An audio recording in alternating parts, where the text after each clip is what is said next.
Hey, what's going on, everybody? It's Chris at Small Circle. Wanted to give a couple of updates before we get into this episode. The car show is this weekend, April 2nd, from 11 a.m. to 4 p.m. at Porter High School. We will have, like I said, a car show is going to be there. We're going to have a washer tournament. So you throw washers or you drive a nice ride or ride a nice motorcycle. We're going to have a motorcycle show as well. Show up. It's for project graduations to support these kids, to keep them safe on graduation night, for them to go places. I went to mine. I came home with some gifts and some cash. So it's a good deal. So come on out. We're going to have food by Leo. If you don't know who Leo with the Mexican is, go back to episode 5, rewatch that one. Great guy. He does steak nights all around the city, but on Mondays he's at Swamp Donkeys, so go try his steak. And he's going to have tacos this weekend. So I can't wait for that because I haven't had his tacos yet, and I think they're going to be really good. We're going to have live music from the School of Rock at Porter, or at New Caney High School. Wesley, my friend Wesley, he set that up. Him and his wife have helped out tremendously with this, and I really appreciate that. He also got the tune-ups thing, some gift cards for tune-ups, and that was going to bring me into my next point. I'm really proud that I live in this area. I know with all the growth and everything, I know I've said before that, it's just getting too big and nobody wants to do anything anymore, and I'm kind of if you know me, I'm kind of one of those rare birds that I like to get proven wrong. And that happened this week because everybody came out of the woodworks and helped these kids out today. I'm just going to name a few of them, and they're local, so please go help them. Because they're helping us. A couple of them are the Yummy Tummy in Valley Ranch. The lady there, she's really nice. I'm gonna have her on the podcast, give her whole backstory and everything, the things that she's doing and the new things that are coming up. Tune-ups in Valley Ranch. Like I said, Wesley got that hooked up for us. The Do It Best, Arlen and Mike over there. Man, I went in, gave them the flyer. They're like, "What do you need? A donation?" I said, "Yes, sir. I'd like to get the washers donated for the washer boards." Sure. Took me there, got me 3 boxes. Said, "Here you go. Don't worry about a thing." I said, "Awesome." My dad went there and he talked to Arlen, got him to donate like a car wash bucket, so we can do it the silent auction there. It's great things. Buffalo Wild Wings. That one surprised me really because I kind of thought that they were just here to moving in and just kind of taking our money, but they actually shelled out some gift cards and stuff. Chicken Salad Chick, I've already shouted out to my boy Ernie at Plasma Signs. Chewy's and Humble. Two Hens Boutique out in Splendora. Hopefully I'll get them on here pretty soon. Sonic, Chick-fil-A, Salons of Porter. So and those are just to name a few. I really, really appreciate the links that you guys have given to help these kids and stuff. And big shout out to Tanya because I think she's pretty much went to all these except for the couple, a few. But anyway, go and try those places out, man. You know what I mean? Give back if you can, please. This episode I'm having Alan Rhoden on, Rusty Buckle. Okay, now pay attention because this is important. On this episode, he talks about these gift cards right here. These are two $50 gift cards that I have in my hand. All right? Now, what I'm going to do is I'm going to do a giveaway.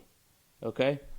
Next week, when this episode drops tomorrow or today, I'm recording this tonight, but it's a Sunday night, but it's going to drop Monday morning. Anyway, when this drops, I want you to like and share the post, okay? You do that, I'm going to enter your name in for one of these gift cards.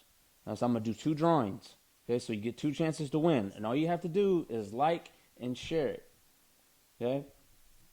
And this is to a place that is dear to my heart and has some of the best barbecue in East Montgomery County. Probably Montgomery County.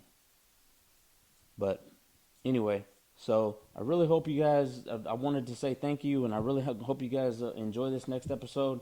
I said, man, Alan's a really good guy, man. He's dear to my heart, man. There's nothing that guy won't do for me and his community. You know, he's New Caney, Porter's own, graduated from here, and his kids go here. His wife teaches up here, and he's just a good, solid dude, man. And big shout out to him. But anyway, with that being said, you guys stay tuned, stay safe, stay solid, and keep your circle small. Oh, yeah, one last thing, man. Small Circle, we're doing a sports edition. I got Eddie Flores and Nestor from episodes 8 and 9. So go back, rewatch them, and then I sit down with them, us three. We talk sports from NCAA, girls and guys. We got the Final Four coming up, big moves in the football, basketball, the do's and don'ts. And it's a good episode, and I'm dropping that the same day as episode 11, so you guys get a 2-for-1. So be sure to check that out as well. All right, guys, enjoy the show. Hey, what's up, everybody? Just wanted to make this disclaimer real quick before we get into this. Not everything that I say is going to be politically correct, but I don't really give a damn. I can't say that. What's going on, everybody? This is Chris, Small Circle. Just wanted to make this disclaimer real quick before we get started on the podcast. Not everything I say is going to be politically correct. So if I hurt your feelings or if I say something that is offensive to you, I'm sorry that you got your feelings hurt and you need to man up. Nope.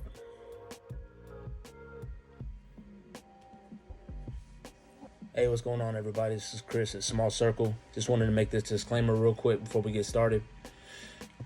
Everything I say on here is not always going to be politically correct.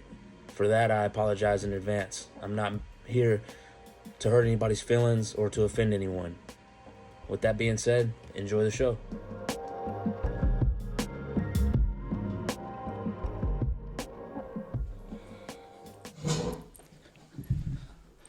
Hey, what's going on, everybody? It's Chris at Small Circle. Special guest today, Mr. Alan Rhoden.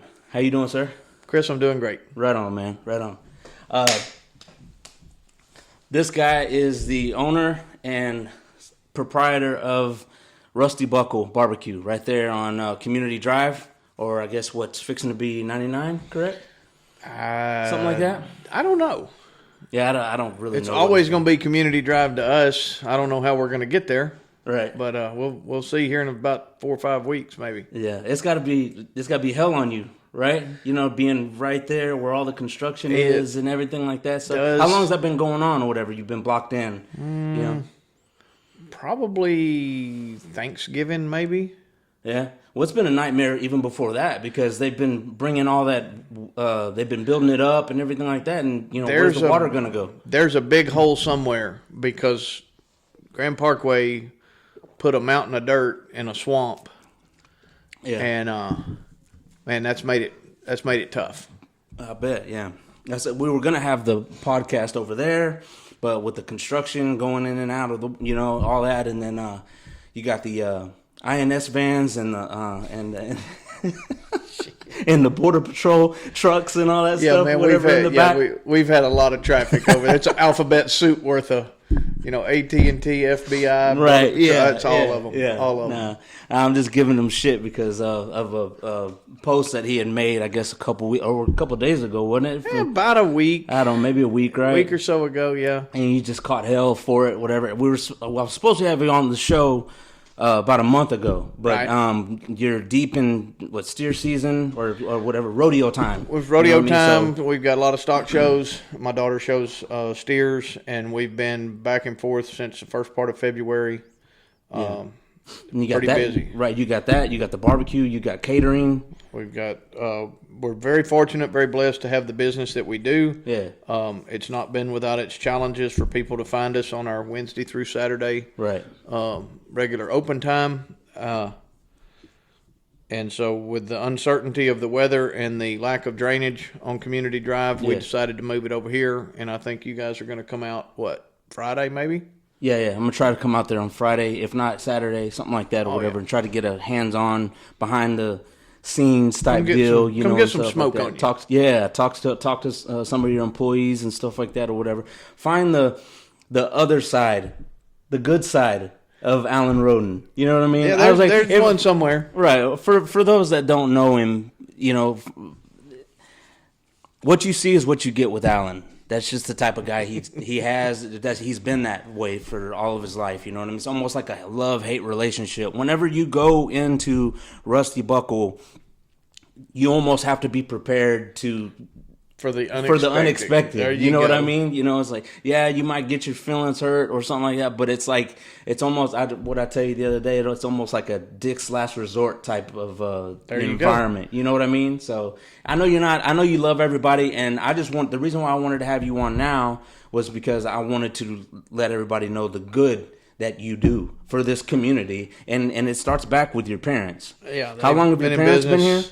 My dad's been a State Farm agent since November of 1973. Okay. He started in Porter by what used to be Miller Tire. There was a Porter post office was over there on 494 right by Ford Road. Right. Mm-hmm. And he moved to Community Drive in the late 70s and been on one side of the road or the other until 87 when he bought the building that he's in now. And that's where I'm at the other end on the east side of that building. Yeah, and your sister's in between there too, right? She was. We moved her out. Okay. She's done remarkable with her real estate company that I started, and then she took it over. She has a place on Antique Lane right across from Key Life Fellowship. Okay. She's got a little building and a little small piece of property with Rhoden Real Estate there, and she's doing quite well. Okay, well, good, man. That's awesome, and yeah, shout out to her. Shout out to Elizabeth, great lady. Shout out to your mom and dad; they're great people. Shout out to your wife, Shauna. She's a teacher. She's having to put up with all those kids and stuff. Yeah, right, exactly. She has to have a heck of a sense of humor to be putting up with you on a daily. That's right. I'm assuming. That's right. Shout out to your daughter, too. She's got good things coming up and stuff. She's running for Fair Queen, right? Yeah, she's running for Montgomery County Fair Queen. Montgomery County Fair Queen, right on. My sister sponsored her for the East Montgomery County Fair Queen competition back in the fall. Yeah. Late summer, early fall. And she won that. And she gets a scholarship to the school of her choice. I believe she's going to go to Sam Houston. Okay. Like her mother and I, and her grandfather, and her brother, and her aunt, and her cousins, and so Sam Houston alum for Sam sure, Houston right? Runs family. Deep. Yeah, we're Bearcats. Yeah, runs deep. Yeah, for That's sure. right. No right purple. Right on. Well, anyway, getting back to it, man. There's been countless times where I need 100, chopped beef sandwiches, and like, okay, well, Chris, when do you need them? Man, I kind of need them in like 2 or 3 days. After you get done cussing me up and down, then you're like, all right, well, they'll be ready. Come pick them up. You know what I mean? And I can guarantee you, I'm not the only one that feels the way I do about you. You know what I mean? I know there's plenty of people that have your back out there, and you know what I mean. Who hasn't said something that they regretted? You know what I mean? And what upsets me is that those people, that are on you and make the negative comments and stuff like that, they say things they don't mean, but they don't have the decency to apologize. At least you came out publicly and apologized. I did, because you're right. Who among us has not said or done something that they've immediately regretted? Right. Nowadays, it's in a platform of social media where everybody seems to be taking up a social justice warrior crusade, and they want to fly something, whatever banner of hate that it might be. Yeah. I didn't say what I said out of hate. What I said was taken out of context. Yeah. I thought it was funny. I mean, what I'm saying? There wasn't there like we were talking about. There wasn't any derogatory, things about it or whatever. You're right. You're right. Whatever. And I didn't mean to offend anyone. I don't ever mean to offend anyone out of malicious intent. Yeah. If people get their toes stepped on or their feelings hurt, then they need to toughen up and they'll get over it. Right. Yeah. But you're right. The hate that is out there and the people that are promoting that and continuing to spread it, they've never been in my place. Exactly. They don't know me. Right. And so, it got to me that there was so much of it, and it was incessant. It was nonstop. Well, it was starting to spread to the family, wasn't it? Yeah, they were some people that went back on some Facebook stuff and took pictures and copied and pasted them and stuff of my daughter and I. Yeah. And there was no cause for that. No. You know what? If you didn't like what I said, just like if you're watching this show right now, if you don't like what we're talking about, change the channel. Exactly. Or comment, be like, I don't like what you're saying. Okay. That's your opinion. You know what I mean? There's no reason to take it that much further. Right. You know what I mean? Because really, to be honest, if you're going to go that route of, involving your family and all that, you're just doing worse than what you had done.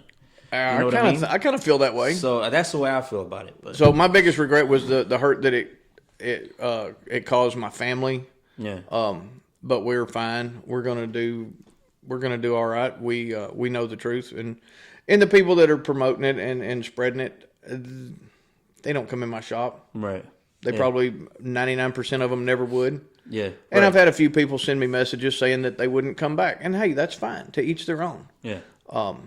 I've made some quasi on the edge remarks before. Right. I think we've all been through a difficult situation with this COVID crap, and I think it's just that. Is it a bad disease? No doubt. Yeah. Does it take people's lives? Absolutely. It's taken friends of mine. It's taken loved ones. Right.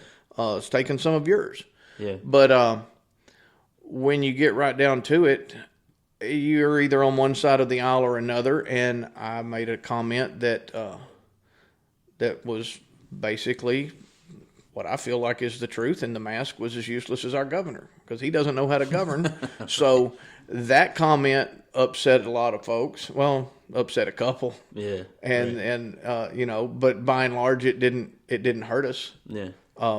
Because at our place, you're free to wear a mask. You're free to get a jab or not. Right. We don't discriminate against anyone. Right. We didn't really change the way we did business as far as our cleanliness standpoint. We still wipe everything down. We still maintain a very good sense of cleanliness and etiquette there. We wash our hands before COVID.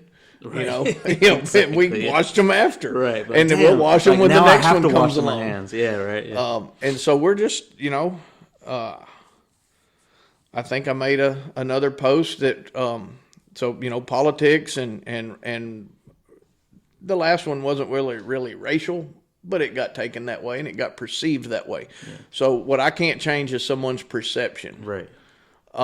If you don't like my food, that's one thing. You're entitled to your opinion. It's not for everybody. But if you like good food, then that's what you're going to get with us. Yeah. You're also going to get some salacious humor and some no holds barred commentary. Yeah. Well, I mean, I know for a fact that I know people that won't go there whenever you're not there. You know what I mean? You know what I'm saying? They must be hard up for entertainment right, if they come here to see me. Well, that's what I'm saying. You know what I mean? Like, and my wife feels that way. I was like, honey, I looked at the numbers and they weren't as good today. And she said, because you're not there. Yeah. And I said, well, what do you mean? She said, well, remember when we went to Rafa's for our anniversary one year? And this has been about 10 or 15 years ago. Mm-hmm. And I said, yeah. She said, remember how you felt when the chef came out and he visited with you and asked you how you liked the meal? And I said, yeah, that was pretty cool. She said, but then you struck up a friendship with that guy, and the next time you came in, he remembered you, and you felt special. And so, yeah, shout out to Dave Welch, who used to be at Rafa's in the back of Kingwood. Rafa's is still a great place. Tony's doing a great job there, and at Amadeo's. Yeah. Been a local-owned business for a long time, probably 40 years or so, because he was there when we were in high school. We always used to go to Amadeo's down there on 494. Yeah. But Dave Welch is fixing to open up Firecraft, and I hope he's on Firecraft Barbecue. I hope he's on your podcast here pretty soon. Yeah, man. Yeah, you gave me his contact info. I haven't hit him up yet, but yeah, for sure, man. I'd like to meet him. All right, calling you out, Dave. Yeah. Dave Welch, you're on Firecraft. Dave, you got to come. Yep, you got to come see man. Chris. I'd love to meet you, man, for sure. So that made me feel special. That was cool, and so I try to do that. I knew a lot of people before I opened. We had that coming soon sign. People still wonder why that's up in the shop. I said, well, it's a landmark around here because it was up for 4 years before we opened. Right. But here's the deal. That coming soon, what didn't say was it'll get here when it gets here, but we're not going to owe anybody any money. Right. Because when I was doing real estate, when we sold a house, we might use some of the proceeds after bills were paid to go to a garage sale and buy tables or chairs, Right. or whatever. Yeah. And then I found out later that that's kind of the philosophy that not exactly the same method, but Russell Ybarra over at Gringos, that's why his chairs mismatch, because he doesn't want to ever forget where he came from. Oh, okay. Wow.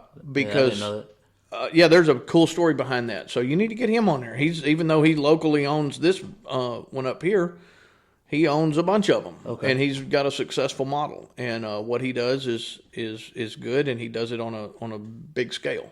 Yeah, And he can have a big impact on a lot of people because of his reach. And everybody loves Tex-Mex. Yeah. It's just East Texas. Everybody loves Tex-Mex. Everybody loves barbecue. Right. Yeah. So, I hear you. where are we at? Well, let's back We're up. way off of our sheet. 'Cause Yeah, I didn't right. come here to talk about that's fine, man. Facebook posts and all that other bullshit. I know. I had to get that out of there, man. We'll back up a little bit, okay? For those people that don't know Alan and haven't been paying attention for the past probably 15 minutes, your family's from here, from Porter. You're from Porter, right? You're a New Caney alum, right? New Caney, class of 87. Class of 87. Wow, that's old. Easy. I'm 98. Hey, the year after I graduated, I think they finally won a football game. Yeah, right? Yeah. Yeah, they sucked all 4 years when I was in high school. Yeah. And it wasn't that our players sucked. Those were some good friends of mine. And they played hard. They tried hard every week. Sure, yeah. But we were in a district that we shouldn't have been in. I'm assuming. And we were way outgunned. But as far as they didn't, if those other teams would have had the players that we did and tried as hard as ours did, they'd have been state champions. Our kids tried hard. They brought knives to gunfights. Yeah, for sure. Don't freak out. We're not endorsing violence. It's just an analogy, people. Lighten up. Yeah, right. Rusty Buckle, where'd the name come from? Oh gosh, you would ask that. Okay. Yeah. When I was in school, Yeah. I did FFA, did a lot of stock shows, and won some, lost some. But every time I won, I got a trophy.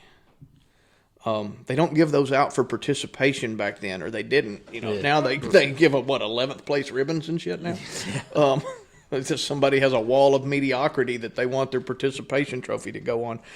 I wanted a belt buckle, like all my friends. Yeah. Some of them have passed on, but I remember when we were in school and after we got out of school, they had a belt buckle, and it had Grand Champion Showman or Champion Showman or Grand Champion Lamb or Grand Champion Steer. And every time I won, I got a trophy. It might have had a cow on it, or it might have had a pig on it, Right. or I think the first East Montgomery County Fair, and I won showmanship. Yeah. I got a damn plate. A plate.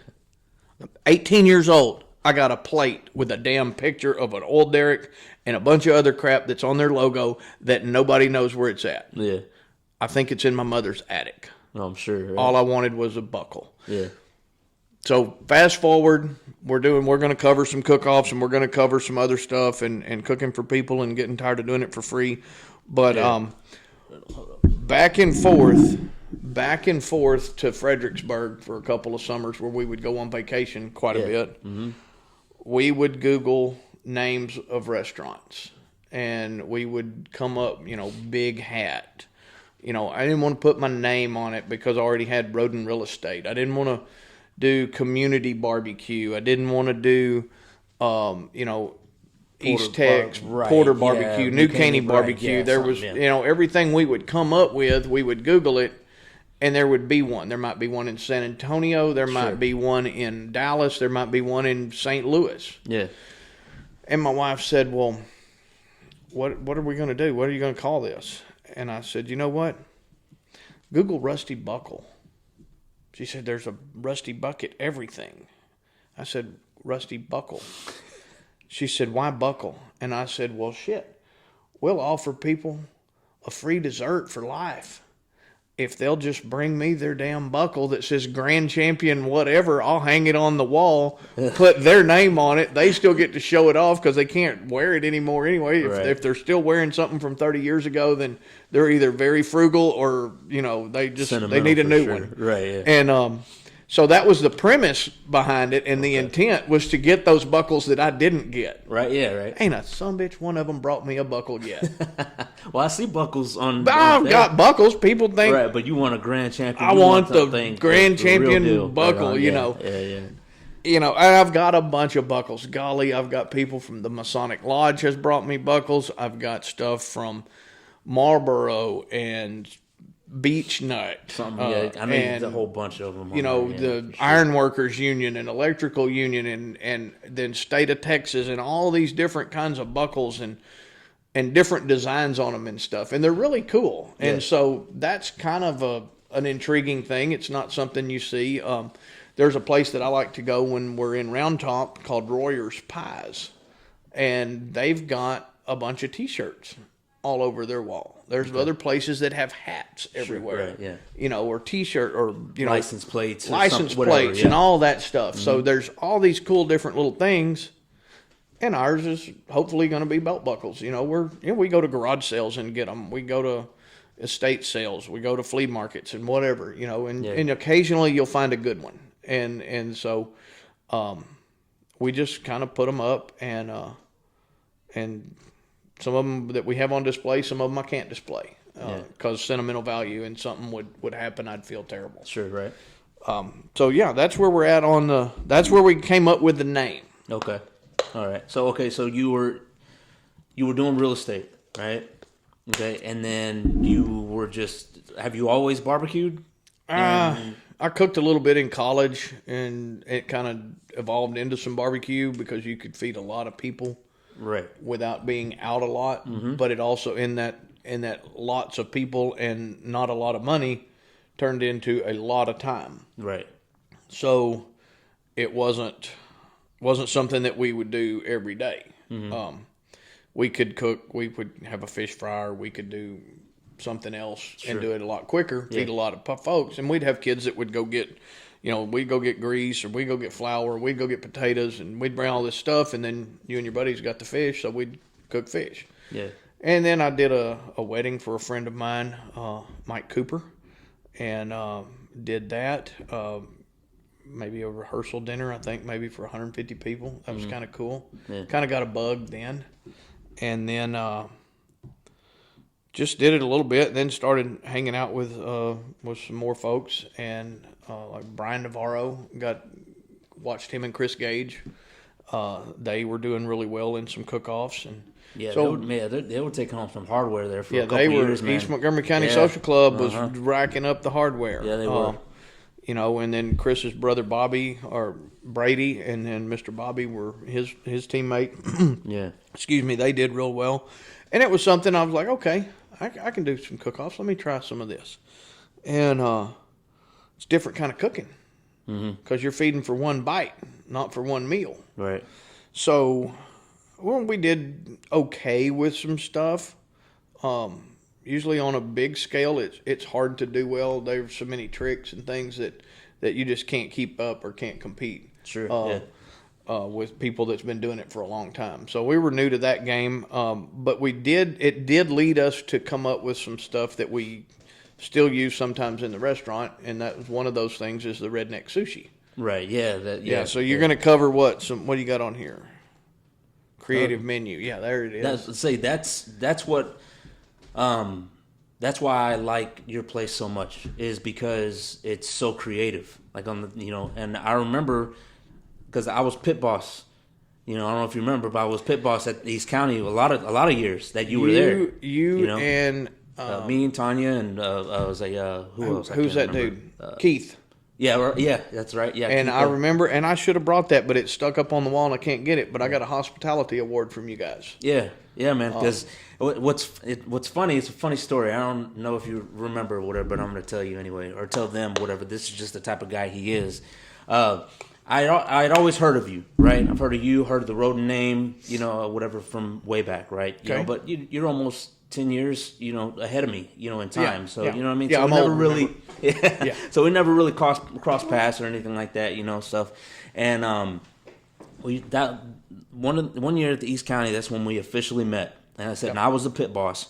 And That was for the Go Texan, wasn't it? yeah, the Go Texan, yeah. Yeah. It was March or something like that, whatever. But yeah, because these counties in Yeah, September. I think it was something. March Anyway, or May or yeah, something with somewhere in that, like that. with But that it was cook-off. for the Go Texan, right? Yeah. Wayman Biles and all them. Whatever. Yep.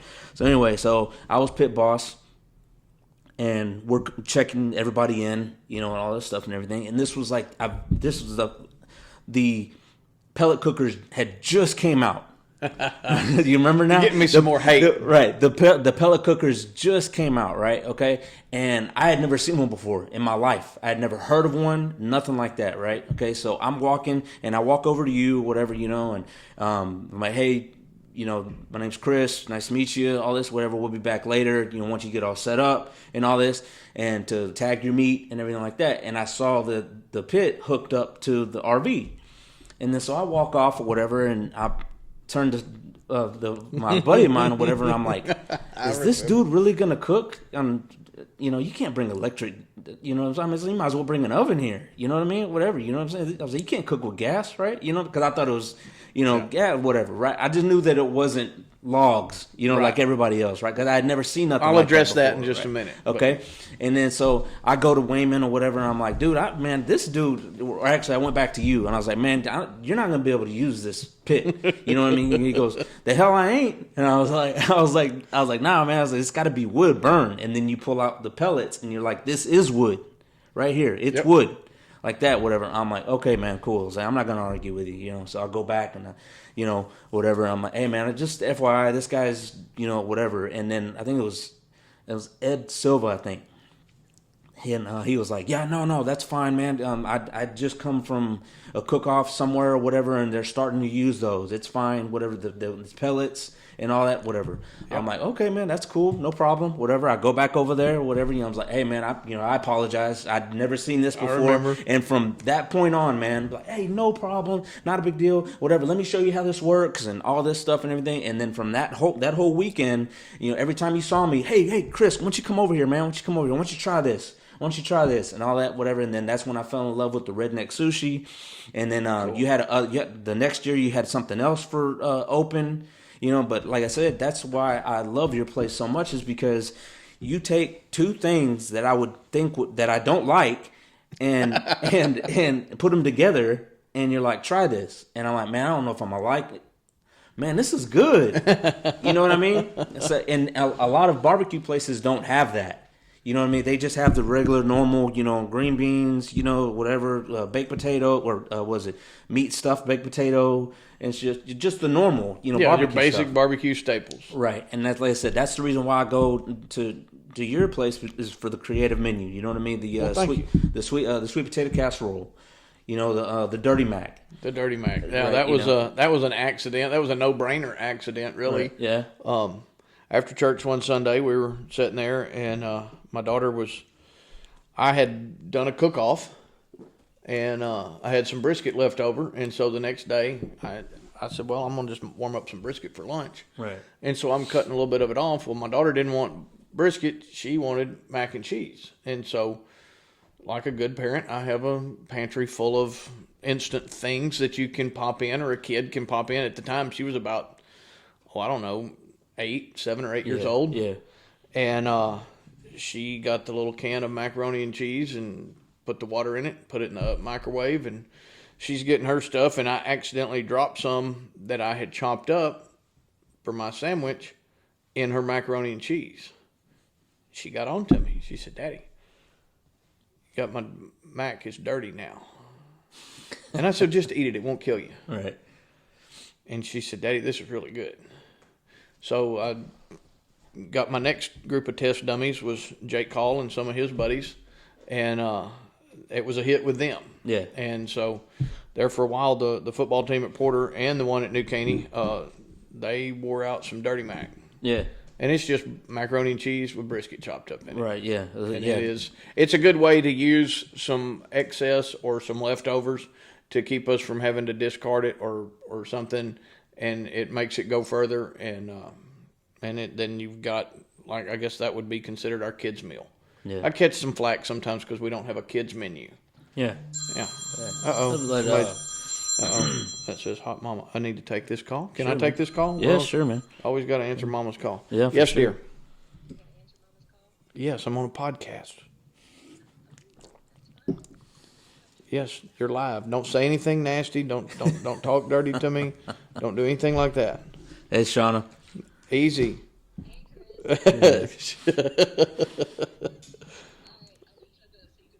All right. I'll see you after a while. Love you. Bye. How do you turn this off? Yeah. But anyway, so that's one of Tanya's favorites is the Dirty Mac, and then the brisket, Yes. of course, you know what I mean. And and she likes the baby smoked taters. baby taters. Yeah, which I've never seen anywhere else. No, to we be do honest. we do some creative stuff, dude. You know what I mean? That's what I'm saying. That's why I like that. It took a while, believe it or not, for the green beans to take off. Oh, really? Everybody wants baked beans, those nasty little white beans with syrup and big chunks of fat in them. Sure, right. That people put in the oven and that's nasty. We don't do those. Yeah. In fact, I admonish people. That's awful. Right. Those are not barbecue. That's beanie weenies. That's nasty. Right. I don't even really like the brown beans, but we'll do pintos every now and then. We did a dinner. Remember that dinner we did for Sundance? We had he was our entertainer. We did that Carbach beer and Wagyu beef pairing. Yeah. Uh-huh. And Blake Robertson of Carbach Brewing brought a truckload of beer over, different varieties, and said, hey, this is what you're going to use. Pair it, do this. We'll have the brewmaster talk about it, and Ryan Cade will talk about the Wagyu, the different cuts that you selected and how y'all prepared them, and we'll do all of that. Okay. So we had maybe 120 people that night, which was great considering we had 6 inches of rain, and Sundance was performing in it's deeper on him than it was anybody else, but it was 6 inches of water standing out there, and he just let it rip. Yeah. But we had so much beer left over. And I don't sell beer at the restaurant. Right. So I just put it in the pantry, and gradually we would go through it or whatever, and but I said, you know what? Let's do some beans. Instead of doing a borracho bean, which is... Right. Well, what is borracho? It's just a style of beans. No, what does it mean? I thought it means drunk. Right, in Mexican, it right, means yeah, drunk. okay, yeah. See, help me out. Right. So I didn't know you're wanted, whiter than I am. I didn't know you wanted a translation. Give me a translation. Yeah, So anyway, instead of doing the borracho beans, we called them carbacho beans. Okay, gotcha. And that was kind of a play on the words with Carbach Brewing or Carbach Beer. Right on. So they were carbacho beans. Right on. And they've really taken off. So we don't do them all the time, but we try to do them, on occasion just to give us a break from the green beans or something. Because bacon is expensive, and we put that on the green beans. And every now and then we need a break. Yeah. And then people get mad. Man, if people get stuff in their head and that's what they want to eat, then they get angry if you don't have that. We try to have brisket every day. We run out most days. Right. Well, that's like Jack in the Box not having tacos. How are you going to go to a barbecue place and them not have brisket? Yeah, or if you fancy McDonald's and you go there and they're sold out of Big Mac. Right, exactly. I used to get pissed off when I was a kid and go to Dairy Queen. And if we conned my dad into going to Dairy Queen, we go to Dairy Queen in Cleveland because we didn't have one down here. Right. I'm sorry, sir, our ice cream machine is broken. Why the hell are you open then, lady? Exactly, right. You're Dairy Queen, that's a soft serve heaven. Right, yeah. And your machine is broke. Yeah. Go home. Yeah, pretty so much. So they're upset with us if we don't have, so we try to keep our staples every day. The brisket, the pork ribs, beef ribs. Mm-hmm. That's another thing. And prices are going up on most everything anyway. But beef ribs got stupid expensive there for a while. Yeah. They were up over almost $10 a pound. In fact, they got over $10 a pound, and I wouldn't buy them. Yeah. They're coming back down. They're back down around $8. Yeah. And so I can do beef ribs again and break even. Mm-hmm. But there for about a month, it was costing me about $8 to sell a beef rib. Yeah. And while I appreciate the people coming in to do that, I don't love them enough to pay them to eat. Yeah, right. So, No wood, right? And it's a filling meal. It's a lot of presentation because you got this big ass bone, and that's what we call them, big ass beef ribs. Right. Yeah. You got a big old bone, but you also remember you got over a pound and a half of meat. Mm-hmm. And the average person is going to consume a quarter to a half a pound of protein per sitting anyway. So that's enough to feed 2 people or, one person 2 or 3 meals. Yeah. And they are fantastic. Yeah. If you have never had one of our beef ribs, you need to come try one. Oh yeah, 100%. Yeah, that's what I get every time I go there. Anyway, when I'm, when I have them, right? Or when you set your alarm and you get up early enough and you can come up there before 1 o'clock. I was saying, if I'm not too late, for sure. Yeah, I love those. Earlier you mentioned J. Call, right? Yep. Okay, so I wanted to go back to that because that's one of the things on the agenda is the staff. Most of your staff are students, correct? Yes. Well, especially on the weekends. Right. Whether they're from Splendora or New Caney or Porter. And then one of them was a student and then worked for us for 2 years and then graduated and then is working through college but got their classes such that they can still work a couple of days a week. And we're excited about that. Another young man that works for us, he went to Lone Star. He finished up. He went to Tech. And when he worked for me, he did a great job. And he called me and he said, "Hey, I'm back. I'm going through the police academy, but I need something to do on the weekends or something." Yeah.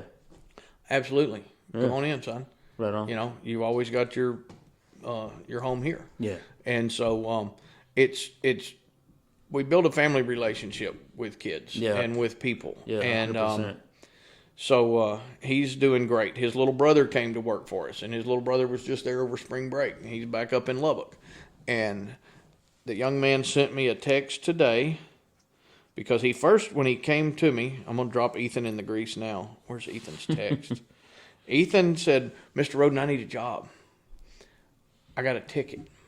Oh. And I need to pay a ticket." Yeah.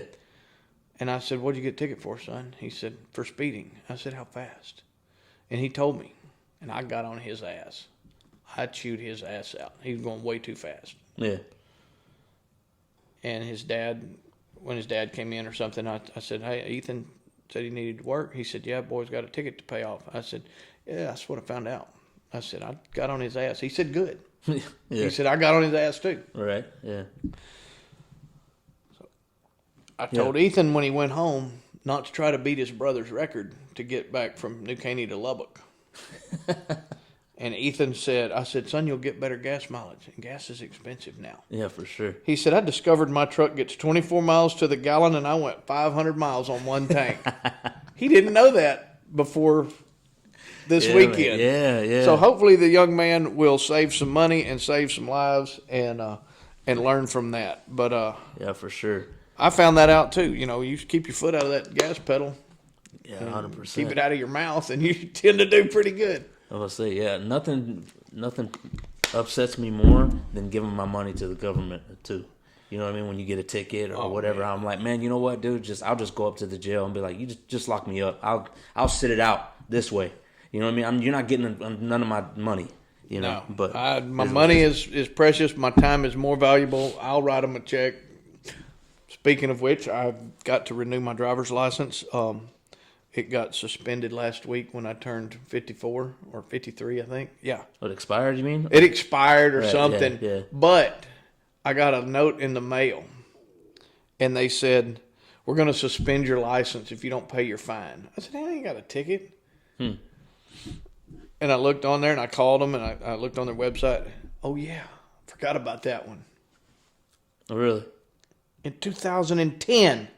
Jeez. I thought there was a statute. I could have killed somebody and got away with it, but you can't get away with a speeding ticket? Nah, they got you, bro. Dude, if I go for 10, 12 years and you can't catch me, it's on you. They should just let that go. They should have. I mean? Yeah, right. Oh, no. $218. I'm surprised they didn't try to tack on some more fees or whatever, Nah, we called it. I called and told them I wanted a jury trial, and the officer needed to be present. And they said, "I don't even think he works here anymore, but you ain't getting off that easy." Right, yeah. So, Roman Forest PD, which I have a lot of support from Roman Forest, Splendora, Texas Rangers, DPS, Humble, Houston, the constables, Rowdy's boys, Sheriff Henderson's boys. All these guys come in. Border Patrol. Yeah. Some of those good fellas come in. And then some undercover people. The whole alphabet soup, DEA, all those. Hey, we got a bunch of support from law enforcement. Love them. Yeah. Well, Roman Forest PD was in the other day. And I said, I was on the phone with DPS and trying to talk to him, find out what it was. He goes, I'll run your DL. Let me see it. And I said, I ain't going to jail. I said, you ain't taking me to George West, are you? And he said, I ain't taking you to the end of the street. I just want some barbecue. I'll go run your DL. He comes back and he said, you have a warrant, failure to appear. I said, where? He said, Friendswood. Or, well, no, not Friendswood, Rosenberg. I said, I paid that. So, pulled up, went to their website. Sure enough, I paid that one. Mm-hmm. And it never went to a failure to appear, but their computer had a glitch in it. And anyway, so we're all legal now. We're good. Hey, there you go. So, but I don't want to give the government any more money than I absolutely have to. Yeah, they don't use wisely what they have. Yeah, no, What is the next on our deal? Let's see here. Let's plug some local things, or not local, but let's plug some of the companies that you use. Okay. You got your salsa here, right? And I know a bunch of people that are going to be pissed off about this for sure. What, the hot sauce? Yeah, because I got people that are like, "Oh no, man, my sauce is the best, man. You haven't tasted my sauce, blah blah, blah whatever." So this is your go-to sauce, right? This is what we put on. Yeah, the Bernie brand green is what we put on our tacos. So it's Bernie. Not Born. It's not Bernie. Born. Okay, Bernie. Yeah, shout out to Bernie, man. I tagged him a couple times on Instagram. Bernie brand hot sauce. Yeah, that is sure. Catherine Myers is actually the owner of that company. Her and her husband live over in the Woodlands, and that's the Texas Smoking Red. This is more of a habanero based. Yeah. The Smoking Red is, and the green is more of a jalapeno based. Okay. Now then. They did have a sauce called Select, but it was a limited batch, unfortunately, and I found out that I couldn't get any more. I've already offered to buy a 55-gallon drum of it. Yeah. But the way that they made the Select was they take the green sauce, but they ferment, before they make it, they ferment the peppers for 90 or 120 days. Yeah. But it has to be agitated and stirred and added stuff too and all this stuff. So it takes a lot longer. It's a lot more labor intensive, but the flavor is amazing. Yeah. Well, so those are pretty good. They don't make it anymore. Yeah. It's out. Oh, okay. Justin said, you might want to try a hardware store in the back of the Woodlands. And so it just so happens that my wife teaches with a girl and her aunt owns that store. Oh, wow. So I said, hey, I can hook you up with some stuffed potatoes or whatever y'all like if you can hook me up on some sauce. She said, I'll find out how much. So yeah, I bought all 9 bottles that they had. Wow. Small price to pay for the last 9 bottles. And then my wife was over in Old Town Spring a couple of weeks ago, and there was one other place. There was some little hot sauce hut or something. Yeah. And they had 3 bottles. Boom. So I've got them all. Hey, there you go. Right on. The owner of the company doesn't even have any. I got all 9 bottles. Right. I would have brought you one. I love you, but you'll have to come break bread with me at my house to get those. I was about to say, you don't love me that much. I got you. So, all right. So, Bernie hot sauce for sure. Yeah, no, I've tried both of these, and I like the green one. I like the green one better. I'm not saying I don't like this one. I prefer the green one. We use the red in our barbecue sauce that we make every day. Yeah. And if you fancy a Bloody Mary, the green or the red, either one works good in there. Yeah. It's got a lot of flavor. The green is great in ranch dressing. Okay. Put on your salads. Yeah. Put on your pizza. Put it on fried eggs. Put it on French fries. Put it anywhere. It's just good flavor. It's not overly hot. Which some of this stuff, these college kids are stupid and they try to burn your face off with devil spit or whatever it is. Yeah, right. And well, I want to be able to taste stuff. They had those challenges there for a while. You know what I mean? They were buying that extract online and then taking like a toothpick and like put, you know what I mean? Yeah, and then I saw some people start crying. That's ridiculous, man. No, I don't go for the heat, man. I go for the flavor. That's there's your flavor, right there. Yeah, nah, man. Like I said, I'm a fan of the green one for sure. And then, you said they're not local, but they're from Texas, right? They are from Texas, and they're not made in Bernie. Ironically, they're made in Houston. The people that came up with the name just really liked the name of the town, Bernie. And they used to frequent that and do some things out there. I think one of the other partners was from Bernie, but they have a horny toad, right? Texas national animal. Yeah, kind of like a mascot, if you will, for them. For sure. And when they had their little girl, I went to James Avery and I got a little horny toad, and I gave it to her on a necklace, and she's got that. So that's awesome, man. That's pretty cool. There's not a lot of things with the horned toads on it. Yeah. But the hot sauce is well deserved to have that as a mascot. It's good stuff. Yeah. And then not only that, but your drinks. It's Dublin, right? Yeah, it's we use Dublin Sodas. We started out with them, and we, it was hard to keep the inventory up. Sure. And when we first started out, because you have to make so many on an order, right? And then you've got stuff sitting around, because when we first started, we were glad to sell out, but we were only doing 3 briskets a day, right? And that's not a lot of customers, right? Now we're up to 12 to 15 briskets a day, and that's a lot more customers. And so we can afford to have more of an inventory. We tried for a while. We got one of the soda fountain machine things. I've seen that. The bag-in-box stuff. I didn't like it for a multitude of reasons. Number one, the only place we could put it was where our lover's booth is. Mm-hmm. We have a little table for 2 spot. Yeah, me and Tanya lost our table whenever that brought it. I know, and I had a lot of other people complain about it. For sure, right. So we got rid of that.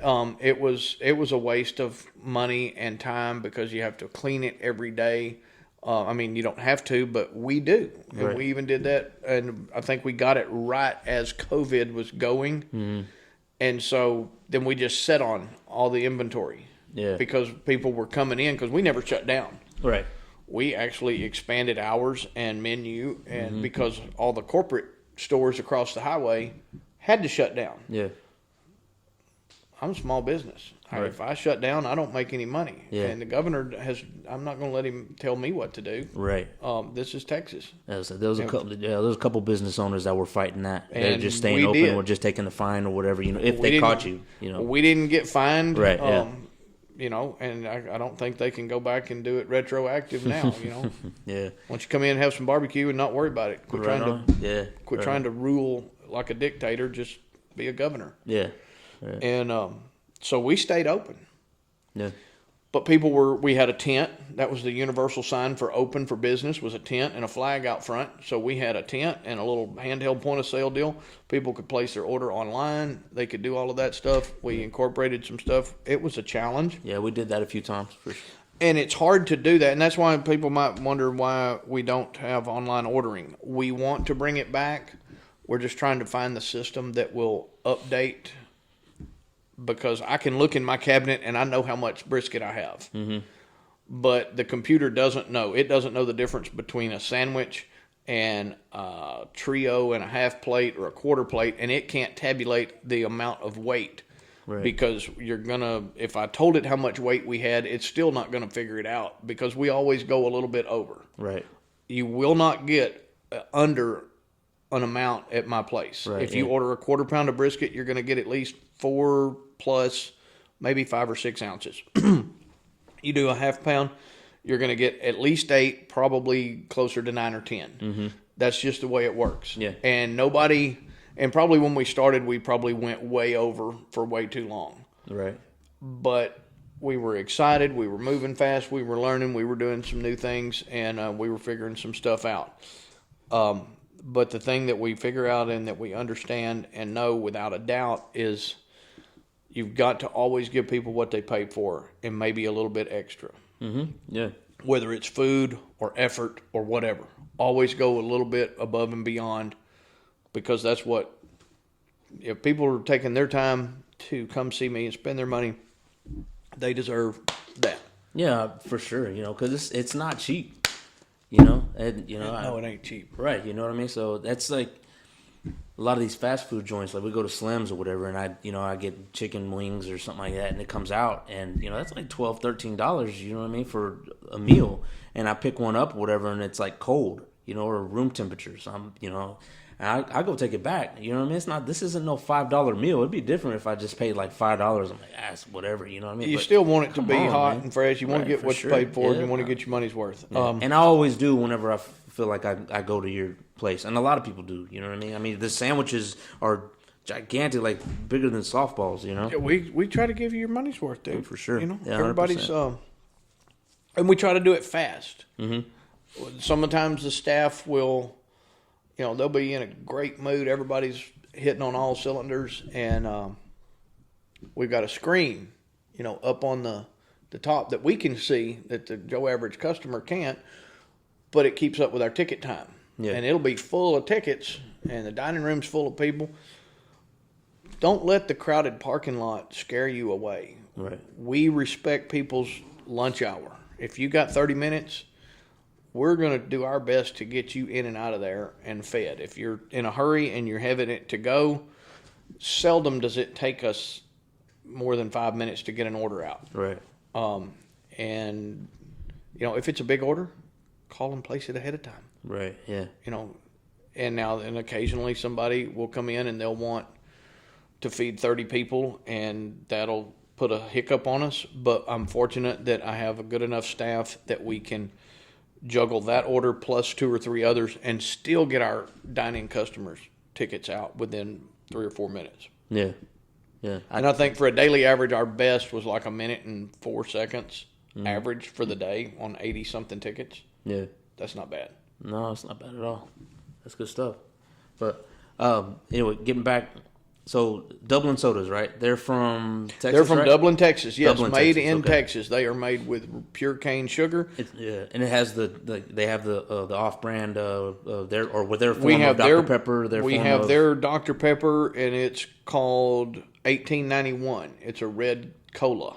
Okay, So it's I've tried it. It tastes we make instead of a Dr. Pepper cake, we make an 1891 cake, right. Yeah, and that's a pretty damn good cake. yeah, and that's another thing I wanted to touch on, the creative menus, man. Your desserts are, man, yeah, they're so creative as well. you know? Well, my dad gets on to me because I would make fun of not necessarily his church or his people at his church, but just the older crowd, and a lot of older people will go to church, and a lot of church people don't drink, but they don't want to have anything to do with anything alcohol. Sure. Yeah. But when you put bourbon in a dessert and you cook the alcohol out of it and you just get the smell and the flavor, Yeah.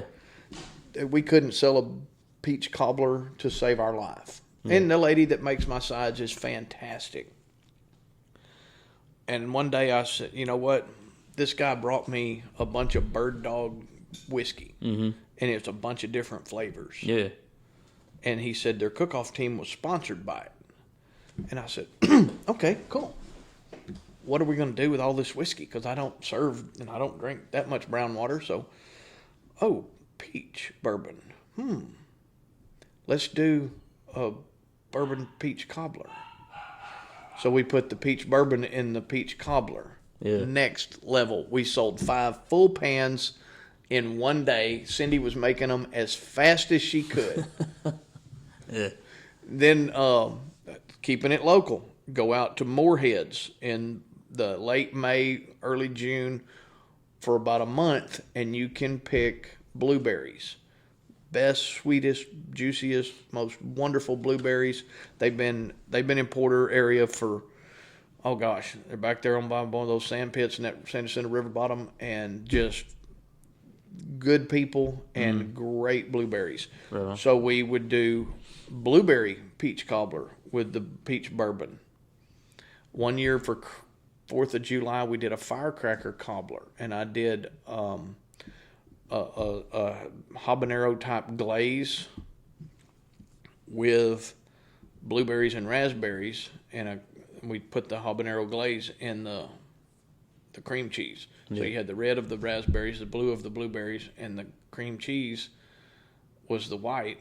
And we made a cheesecake or a cobbler that looked pretty cool, but it tasted even better because it was sweet and it was hot. Yeah, for sure. The Dirty Mac, the smoking green beans. Yeah, we smoke our green beans for 3 hours. Yeah. so that it chars them up. It gets the onions sweet. It gets the green beans all nice and crispy. The bacon and all The that. bacon right? gets crisp. Everything gets done in the right amount of time. And let's see, what else is creative? So you're doing, well, you have a creative menu, right? Okay. But you also do, like, not, I wouldn't say special events, but for different parts of the, for the different parts of the season, like, and you try to accommodate everybody. And Oh, yeah. what's going on right now is what you do fish on Fridays, right? For the Well, no, we stopped doing Y'all that. stop doing that? Yeah, Okay, the all right. staffing this year for the first couple of years, we tried it. My rep from Rufino's said, "What are you doing for Lent?" I said, "I don't know. What's Lent?" Right. He said, "You're not Catholic." I said, "No." A lot of people. I said, "I'm sorry, I don't Lent. Right, I yeah. don't do that. Lent's in the dryer." Well, I was He like, said, what? I was "No, like, it's what's a- Lent? Like, it's what's a- in the pocket? Yeah, right. And I have a lot of friends that are Catholic, sure, so I'm yeah. just messing with him at this Right, point. of course, right. And then, but as a new restaurant owner, I didn't grow up in the food industry. I don't know, what do I got to do? He said, "Well, you need to have a fish item or something." I said, "Hell, I do barbecue. People don't want barbecue. They just won't come eat. They can come on Saturday." Yeah. Right. So then I have a friend who is a Marine veteran, and he was home from when Iraq and Fallujah and all that stuff ended. He came home, and I keep in touch with him, and I always bounce if I have a war question or a history kind of question about military history or something, I bounce that off of him. But he was also raised and did a lot of stuff in the Catholic Church, very devout family. He doesn't mean any harm, just like I don't mean any harm, but we don't mind saying what's on our mind. For sure. Right. So I just said, "Hey, you know what, Chris, I want to say," his name is Chris too, by the way, Chris Michon. I said, "Chris, can I post this?" And I sent it to him, and he said, "Absolutely." Yeah. Right. So I said, "Hey, for Friday," my wife said, "What are you doing?" I said, "I'm trimming extra briskets, and we're going to be sold out by 1 o'clock tomorrow, or I'm going to be in jail." And she said, "Why?" And I said, "I don't know. Just stay tuned." Yeah. Right. So I said, "Shout out to everyone that had sex before they got married but won't eat meat on Friday because you think it's a sin. You're a hypocrite. Come eat barbecue." I remember that one. We were sold out by 1 o'clock. Yeah. Little ladies were coming from St. John's in New Caney or whatever that one is over Right. by Food Town. Right. Yeah. And racing in, laughing, Yeah.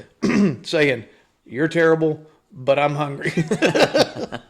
We don't do it to offend anyone, because if you can't see the humor in that, then you need to just move on. Right, Just yeah. move on. I don't care. Right. What else was it? It catches their attention. You know It what got I mean? them to think. Yeah, Hell, for it got sure. them in the shop. Right, It's yeah. not like the bunch of, nuns and priests were out there picketing me. Right, They don't yeah. care. Right. Hell, they'd probably come in on Saturday and eat. I don't Yeah, know. for sure. But to each his own. If you don't want to eat, and then I have some Muslim friends that own some scrap yards up here. One of them, good friend of mine named Ahmed. Another one, you need. I don't know. Do you get small businesses from Kingwood in here too? I mean, I try to keep it as local as I can. It doesn't matter. Well, man. they're local because his wife's a school teacher. But my friend Baha owns Coco's Crepes, Okay. and in some cultures, I guess they have to have meat has to be halal. And I don't know if Baja's is this way, but Ahmed's is. Okay. And so Ahmed wants the brisket to be halal. Well, certain brisket companies will charge you extra for a halal certification for a okay. sticker. Mm-hmm. Well, I'm not going to pay for the sticker, but I called and I found out what brisket companies are halal. And Creekstones are halal. So I said, all right, I'll do Creekstones.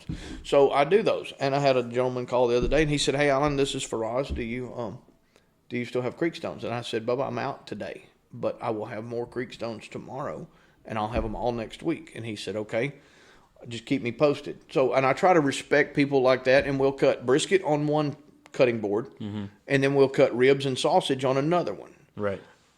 It don't make a difference to me. Put it on my plate, and I don't care if all my food touches. Yeah. I'm going to eat it. My belief system is different than theirs, but I respect their beliefs, and so I don't cut it with the same knife, and I don't cut it on the same board. Right. Now, it all gets cooked in the same pit, but it's my opinion that if you're worried about what you eat for dinner, keeping you out of heaven, then you're sorely misguided in your theological understanding. Right. Yeah, but like I was saying, that's my point. Is like you'll do anything for anybody. You have an opinion. You know what I mean, and you're entitled to it. You know what I mean. But if people got to know you and that do know you, they know that there's nothing you probably wouldn't do for them. You know what I mean? Do what I can to help try people. To accommodate for everybody. I try to make as many accommodations as I can. Yeah, for sure. One funny story. Our parking is very limited. Right. Now it's even going to be more limited because of the expansion of Community Drive. Mm-hmm. But when I first opened, probably a month or two after we opened, it was a Saturday, and I had a parking lot full of people. And my cousin came in, and my cousin, well, he was bringing his son in, and his son is an adult, but he was in a very bad accident, fell off a ladder, got electrocuted. Mm. If he wouldn't have been 6 foot, 350 pounds, he'd probably died. Right. But it wasn't his time. But anyway, he's in a wheelchair. And so his dad pushed him in. Now, nobody in my place knew that it was my cousin. Okay. And I said, well, hey, man, how are you? I'm glad you came to see us today. He said, you need to get some better parking out there. You need a handicap parking. I said, we treat everybody equal here at the Rusty Buckle, sir. Why don't you wheel his big ass into the bathroom and do a couple of donuts, because that's plenty accessible. And the people in there, you would have thought I shot the kid. Right, yeah. My staff included, they went, oh, my God, he's going to get killed. Yeah. When Keith and Alex got out of sight, I said, that's my cousin. Y'all calm down. I was supposed to say, actually, we get a lot of looks every time we go in there.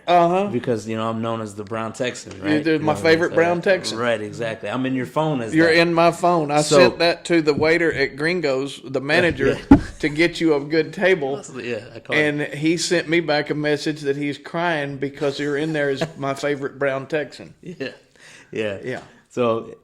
So White Chris and Brown Chris. I would say, yeah, right. A friend of ours, Chris, the little girl did not know how to react to that. Yeah, exactly. Yeah, like I said, we're in a group together, and we ride motorcycles and stuff. And every time they're sitting down at the end of the table, and they're like, Chris, and we're both, like that. And then finally, they just got tired of it. They're like, look, you're White Chris and you're Brown Chris. So people shouldn't be so sensitive. I know, man. I know. And anyway, so. Like I see the lady holding the waitress holding, or one of your workers holding my thing, and they're reading it, whatever. And like I'm looking at her, and she's like, I know she doesn't want to say it. You know what I mean? Because I put it on there. That's what I'm saying. You put Brown Texan on there, or my favorite Brown Texan on there, and I know she doesn't want to say it because the place is packed. Yeah. So but it's hilarious. But I'll say it's a good vibe, man. Every time I go in there, man, my cheeks hurt because just we're laughing so hard and just and all this and stuff, and the atmosphere that goes with it, man. We try to have fun. If you can't laugh at yourself, or you can't laugh at other people, and I laugh at myself enough. I screw up all the time. For sure. I do stupid things. I got bruises all over me. You'd think I'd learn where doors are. I run into them all the time. You'd think I'd not burn myself on the pit.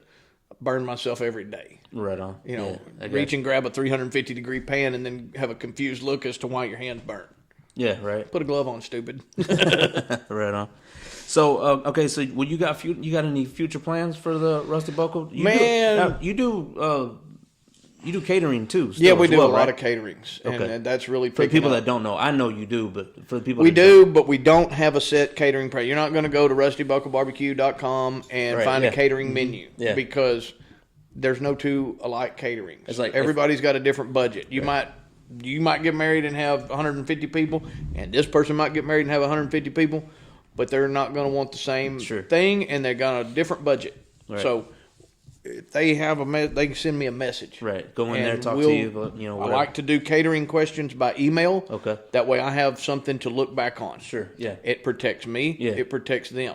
Because then when I get there and they said this and I wanted this. I said this. No, we have it like this. Gotcha. But we always try to make it work. Mm-hmm.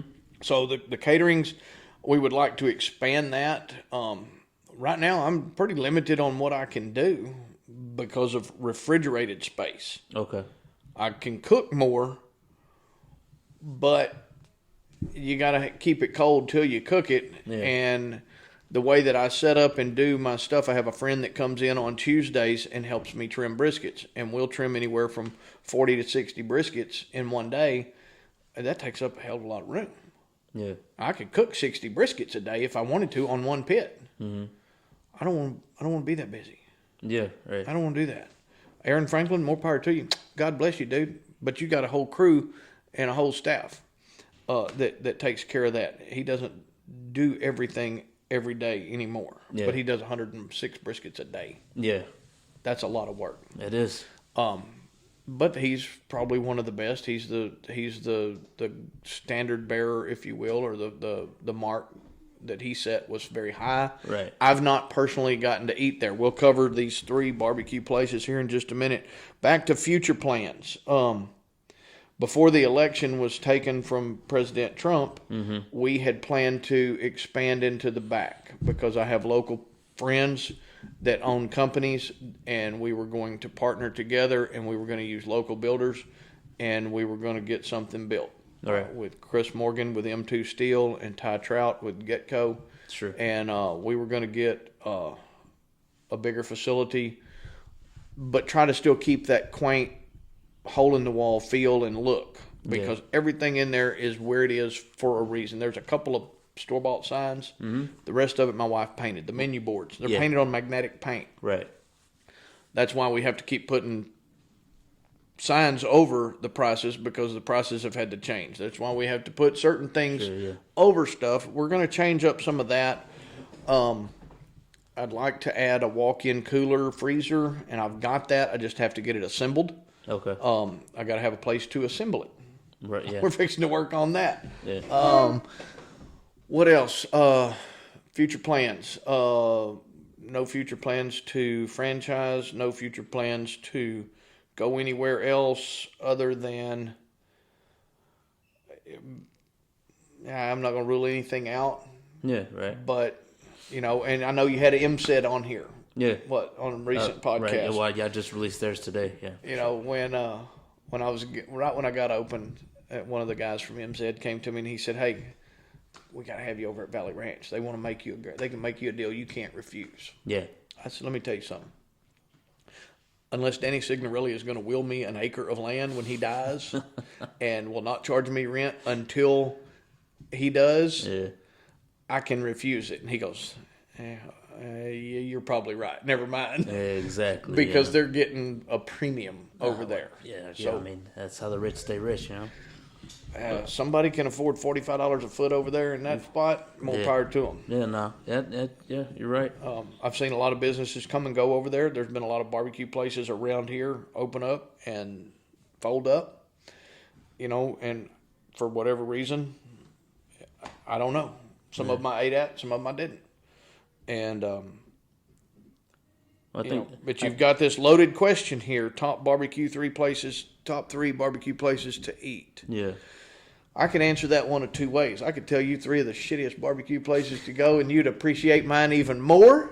Right. Yeah. Or I can tell you man. what I would recommend if you want to go eat some really good barbecue. Which one do you want? You want me to give you my top 3 shitty ones? No. Give me the top 3 good ones, because the top 3 good ones.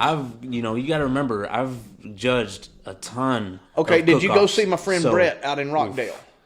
Yeah. Y'all went to see did, Brett. So Brett's Backyard Barbecue. Backyard Barbecue. Yeah, we made that trip out there. Good stuff. Cool guy.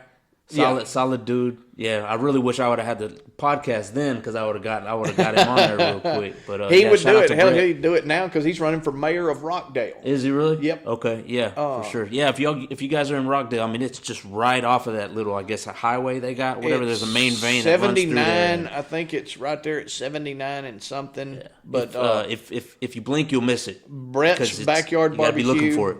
Excellent stuff. Go on a Saturday or a Sunday. He's got live music. He's got pecan trees.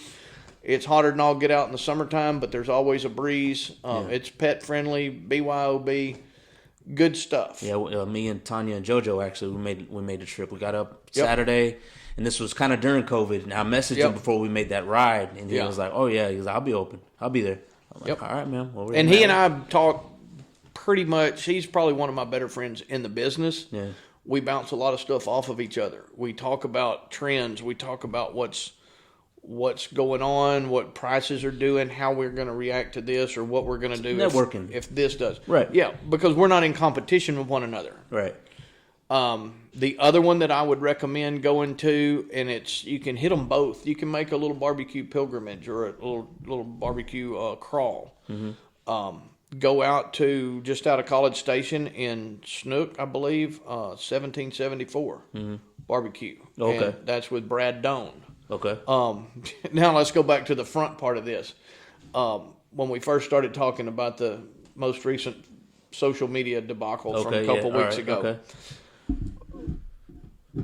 People are so sad that they had to call him because I shared a post because I'm promoting my friend. And about a month ago, I shared a post that said, hey, if you're in the College Station area today, go see my friend Brad at 1774 Barbecue. This is what they've got today. If you're not, then come see me. We'll get your barbecue taken care of. Yeah.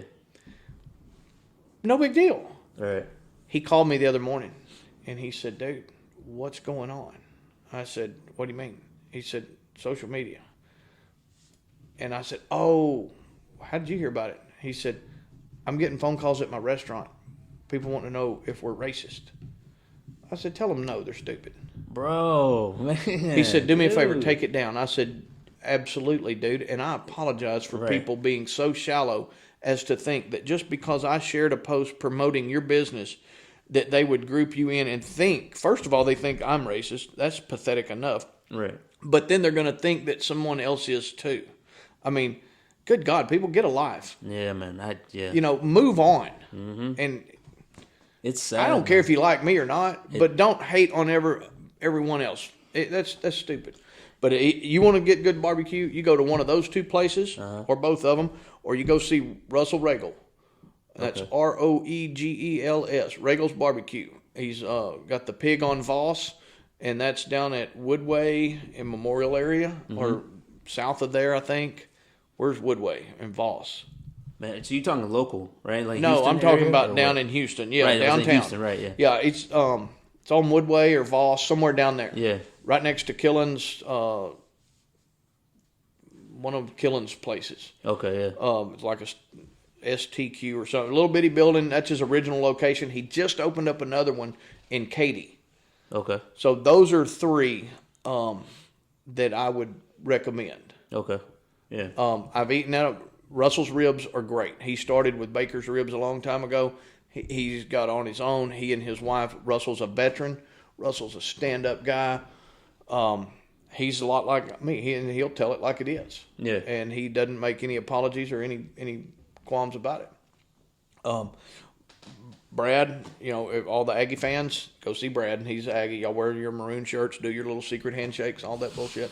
Y'all can talk about how good your college is and all that stuff. They're proud, bro. Those alum are proud of their colleges, man, for sure, man. Good they got the them. ring to prove it, man. Yeah, Everybody I know that hell, goes if I spent that much money on the damn ring, I'd be proud of it too. Bro, man, it's insane. But yeah, man. I appreciate you giving me the top three for sure, man. I already checked one of them out. I have to go check the other two out because me and Tanya are due for a road trip. Go check all the rest of them out too, man. There's so many good ones around here. There's some of them that I'm not gonna wait in a line for 2 hours to eat. Yeah, and now you and Tanya, you said we're going. Your son's not going with you because he prefers another barbecue joint. Hollywood. Your parenting fail it's astounding. And if y'all want to direct hate mail, send it to Chris Z at smallcircle.com.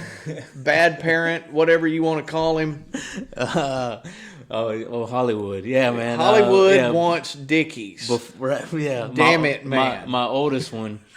And I think he did it just to piss me off. Anyway, before he left or whatever for L.A., which I love him to death. And I just don't think he thinks right. Sometimes California right, got because, in his genes. Because I'm Rusty Buckle everywhere. You know what I mean? Somebody talk, barbecue or whatever. I'm like, man, I'm Rusty Buckle, man. I don't eat anybody else's barbecue, but that unless he gives me the say so on another place or whatever, right? And I can't remember the text message. I have to bring it up, but he goes something like, "Dad, is Dickie's barbecue good?" And I said, "Are you?" I was like, "Are you messing with me right now, or what?" And I was like, "You're right down the road from Rusty Buckle, dude." I was like, "What?" I was like, "What is wrong with you?" You know, like that. But man, I cannot remember what I said. Do you have the? I'm looking for the text message screenshot. right now. I know I got it. I know I got a screenshot of it somewhere. But I had sent it to you. My phone's hooked up. Oh, to the yeah, we were camera. supposed to do this back in February. Yeah. Okay, I think I stood you up because your son was hating on me or something. Yeah, we're supposed to be doing this. You were supposed to be one of our first ones. I know it. I know it. It's all good, though. It's all good. Oh, there's your breakfast of champs when you took that Burning Brand hot sauce to That's somewhere. right. Yeah, man. I tagged them, too. And they got with me on, they were like, "Hey, I really appreciate it," whatever, all that stuff. Everything. Okay, Or, so here it is. Okay, good. I got it right here. It says, you sent it, or... I sent it to you. Who's Wes? Wesley Spethia. Shout out to Wesley. Yeah, shout out to Wesley. That's my best friend, man. It says, just dropping off briskets now. Alan said that you're not raising your son right due to the fact that he likes Dickies. Everyone is entitled to that kid they just write off. A test kid. A test kid. That's what I call him. I was like, that's my test kid, man. Okay. I said the other two are good, I promise. The other one was, okay, yeah, here it is. Hey, brother, if I give you 2 briskets, do you think you can cook them for me? Wesley and Brandy are doing a benefit for Saturday. No biggie. Just thought I'd ask. Good night. Thank you, Brown Texan. Let's see. I could have swore. Okay, I might have shared is- it on Facebook. No, it says, and I said, only if you renounce Dickies and your son's love for them, then and only then. If that was to happen, you must tell no one. It can't get out. I'll deny everything. He did ask why we didn't bring him any Rusty Buckle this weekend when we were there.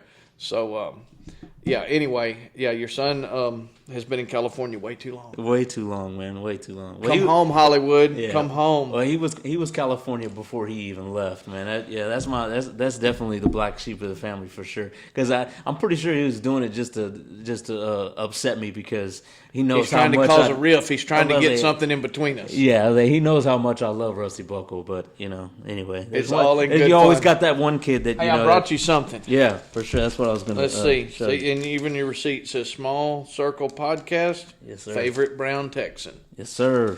Right And on. What you got there? well, oh shit, I forgot to write the Amount. dollar amounts on them. One of them's for 50, Oh, sweet. Okay. and Right I don't on. know what the other one is for. It's all right. I'll run him up there to check. Shout out to Darren Lafferty, Okay. Whitebeard Photography.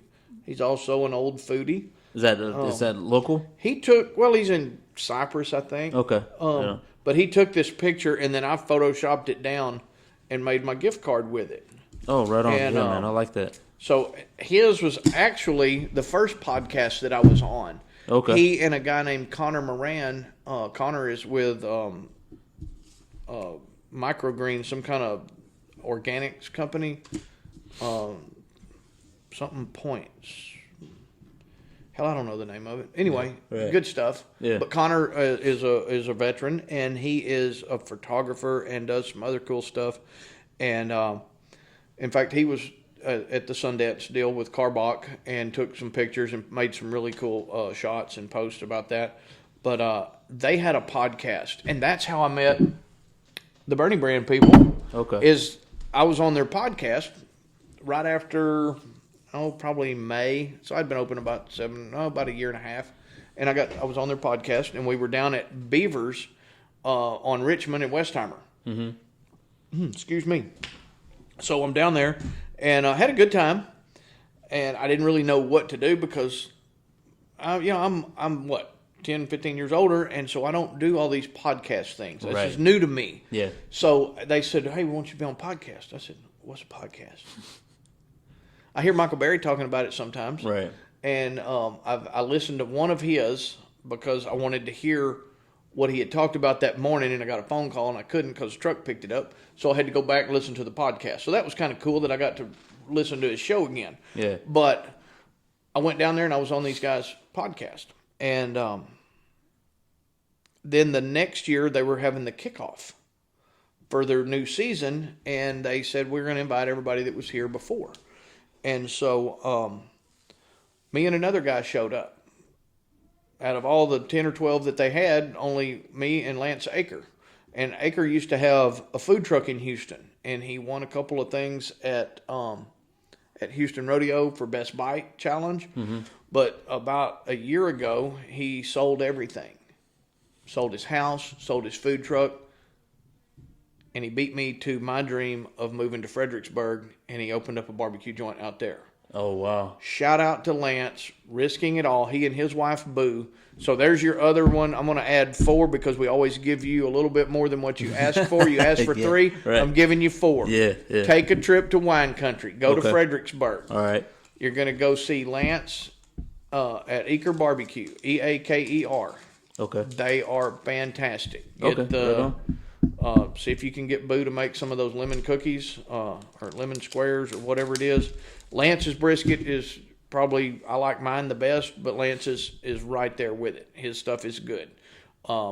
He does some creative stuff also. His wife is Korean, so they do some Korean-influenced dishes. Oh, wow. So if you like some kimchi or some gochujang ribs or anything like that. Like some fusion going on. Yeah, there's some fusion going on. Sure. Right on. The elephant in the room that we did not talk about was the Texas Monthly Top 50 list. When I first started, that's what I wanted to make because that's in the industry. That's what everybody set their sights for, and that's the Lombardi Trophy. Yeah, kind of. Right. Well, not anymore. Yeah. Okay. And the reason I say that, I don't care. I'll stand behind it because it's my opinion. But you don't send out a bunch of millennials to go taste barbecue and have diversity of staff is top on your list of shit that you're looking for a barbecue joint. Oh, wow. Oh, really? Yeah, that's bullshit. Oh, man, dude. Okay. You know. Right. Yeah. I got a diverse staff. Right. We won't talk about the diversity that I have at my place because then that would not be treating everyone equal. Right. Yeah. So I'm all about treating everybody fair, treating everybody equal. But to do that means that you don't treat them special or give them any preferential treatment. Right. No, yeah. 100%. So anyway, I didn't make the list. I don't care. It's not that big of a deal. I still think that I've got pretty good barbecue. Mm-hmm. Lance made the list. Brad Doan made the list. Brett's Barbecue Backyard made the list. Yeah. Good for them. Yeah. Russell didn't make the list. Russell was pissed off. He had an off day that day. Yeah. But he has a very diverse staff. But that's fine. Good for him. End of the day, goals change.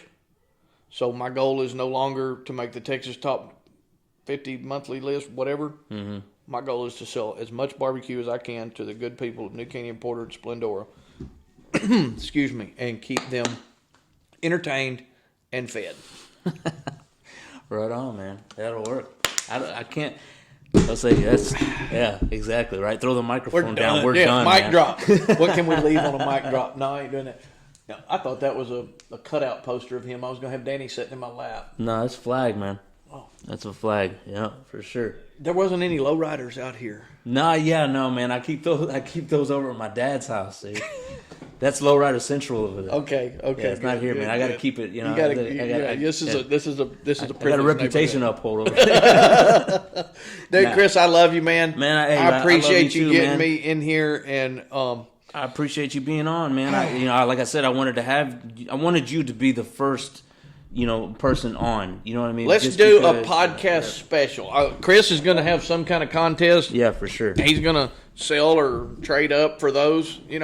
He might use them. If Tanya comes in Thursday with that, I know. I'm not telling Tanya to have these because, never mind. Yeah. Edit that last part out. Right, we'll edit that out because those will be gone. For sure. What we're going to do is he's going to give away those, but what we're going to do for everybody else that doesn't win those, if you mention Small Circle Podcast, we're going to put a Small Circle discount at the register.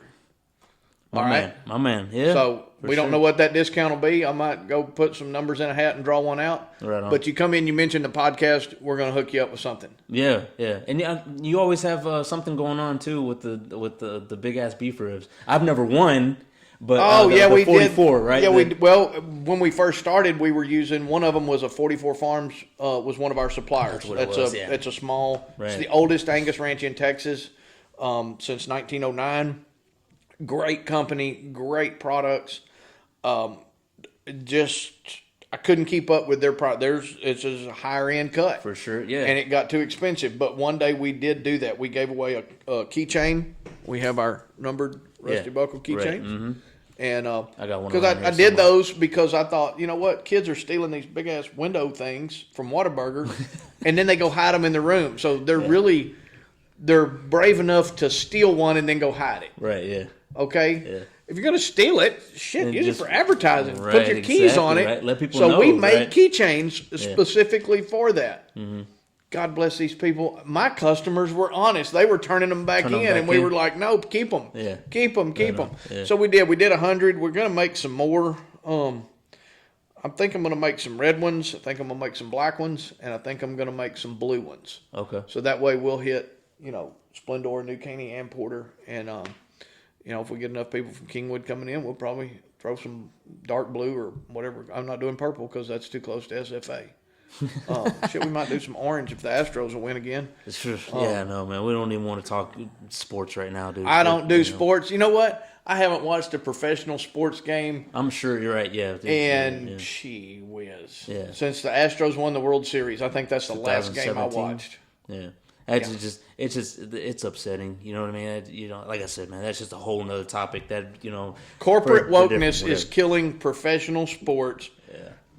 Just like it's killing everything else. I'll touch on That's why we only do Dublin Sodas and not all these pansy ass Dr. Pepper and Pepsi and Coke. Right on. Yeah. Right. Well, I'll touch on this part of the sports. Whenever the Astros got accused of cheating, sign stealing, all that stuff, like that. I heard something whatever. about that. Right. It happens. It goes back to way back when Mike Scott, Will Clark, all the big ones. Barry You still got to throw the ball, hit the ball, catch the ball. Exactly. Right. Okay. And that didn't even upset me. I know a lot of people stopped watching because of the whole BLM thing or whatever. You know what I mean? All that stuff and everything. That didn't upset me. What upset me the most is that these big ball players or whatever, after they got caught, they went and apologized. Yeah. For something that everybody does, man, except for the manager, AJ Hinch. AJ Hinch was like, "You ain't getting one from me. I'm out of here." And they fired him. Right, exactly, right? You know what I mean? They made an example out of him. I stand with him. You know what I mean? Because, like, look, dude, I'm not apologizing for something that it's been, that's been happening for years. What was the thing? So they beat a trash can if they were going to throw a fastball? It was trash cans. It was like and then whenever we debunked that, it was Altuve or whatever was wearing like somebody was out in the outfield looking at the thing and then beating those things that people wear at the casinos, those electric pulse things. So right, like that, whatever. To Altuve, so if you're standing up like there that, to bat, it's like, and there's a dude, how far is home plate from the pitcher's mound? I think it's like 90 feet or something. I'm not. No, really that's sure. First to third or first to home or whatever. I honestly so don't say know. it's 66 feet. Right. Yeah. I ain't smart enough to figure it out in my head, but if you're going to throw a baseball, what the hell's the difference throwing a baseball 90 miles an hour? Right. At a little bitty spot or 95 miles an hour? Yeah. Most people still can't hit. You still got to hit the damn thing. Right. Yeah. And then now it was that right there, I just stopped kind of watching them and stuff like that. But I'm in groups and stuff when they talk about it and everything. That kind of get me roped in every now and then. And then now with the strike going on, right? The strike's over now. Oh, they're having right? a strike? Yeah, well, it just ended. Now they're back, right? They're like, okay, well, now that the strike's over, I want to restructure my contract and all that, whatever. And I told everybody, I was like, you know what I'll tell them? I'm like, okay, cool. Now I'm on strike. I'll come talk to you whenever I decide to come back to work.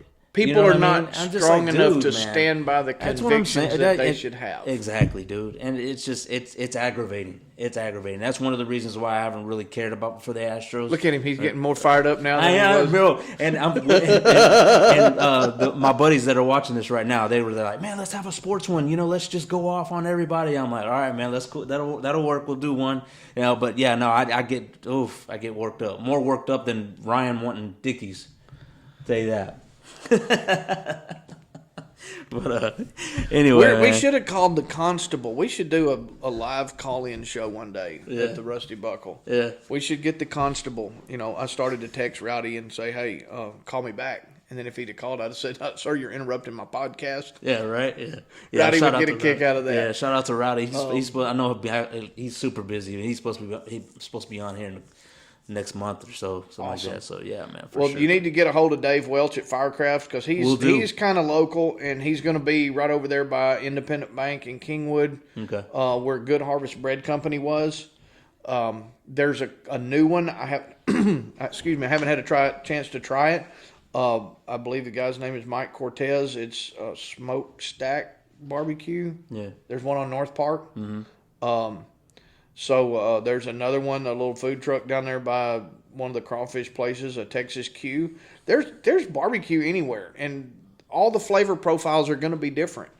Find what you like. You know, I'm glad that you like mine. Yeah. Ours is totally different. Most people go heavy salt and pepper, and then sometimes they tend to over smoke it. But we'll go back and revisit the pellet smokers. One of the reasons why I use the pellet smokers is it takes out as much human error possibility as possible. Yeah. And it's also more economical because I don't want to have to pay somebody to sit there and babysit a fire and hope they keep it. Number one, hope they stay awake. Number two, hope they stay there and show up and keep the fire between 180 and 220 or whatever the fire that I want to run that particular time For 12 to 14 hours. for that amount of time. Yeah. So the pellet smokers that I have graduated up from that little Traeger that I had at that cook-off. I've got two big cook shacks from Fast Eddie's Rotisserie or Fast Eddie's Cook Shack, whatever. They're from Oklahoma. They're stainless steel. They're insulated. It's got a badass computer. And it is an offset smoker. It burns little tiny logs made out of compressed wood fiber. Yeah. And it has a fan Right.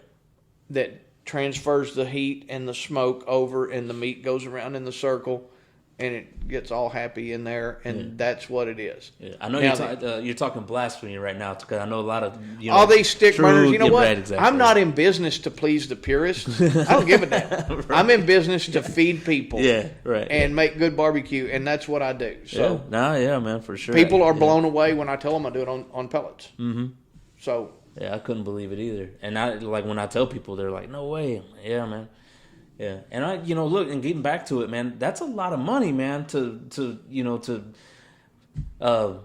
put in the hands of somebody that that you're paying.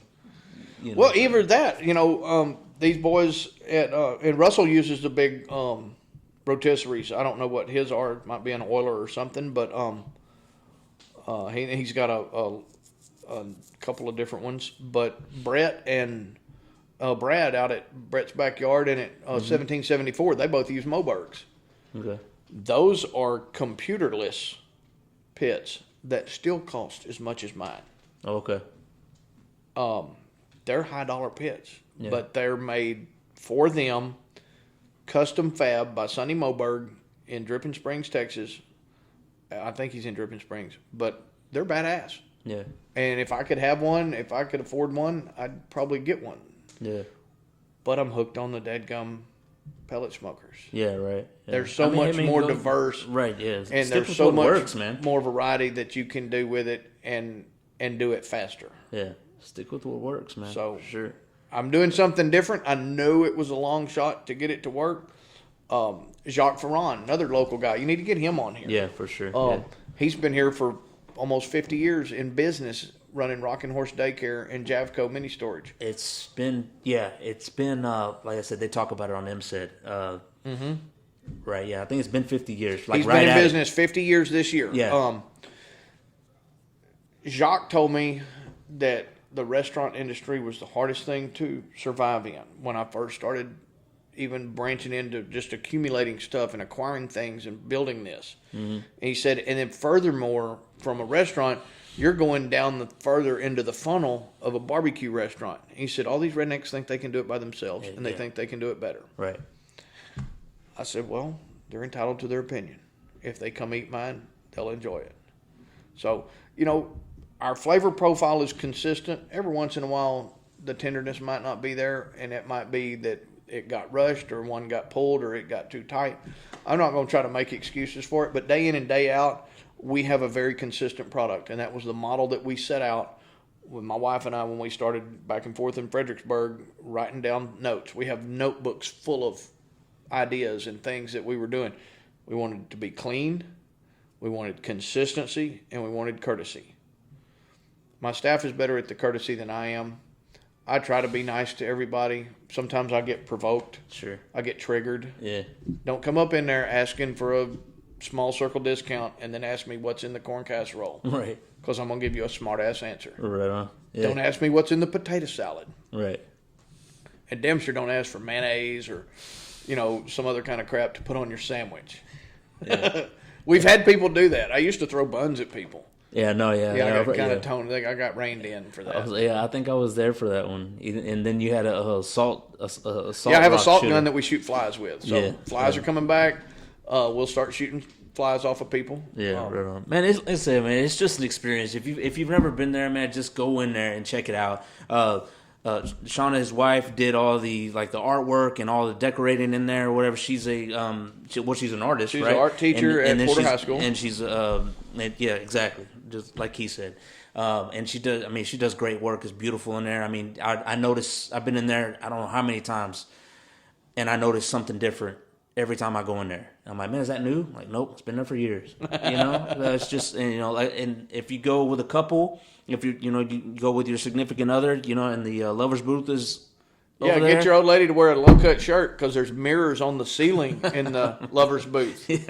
Yeah, check that out. But don't tell her why you want her to do it. Just tell her to do it. Yeah, right. Yeah, exactly. Yeah. We are going to do some expansion because I told you that my sister bought that building on Antique Lane for Rhoden Real Estate. Uh-huh. She's moving into there.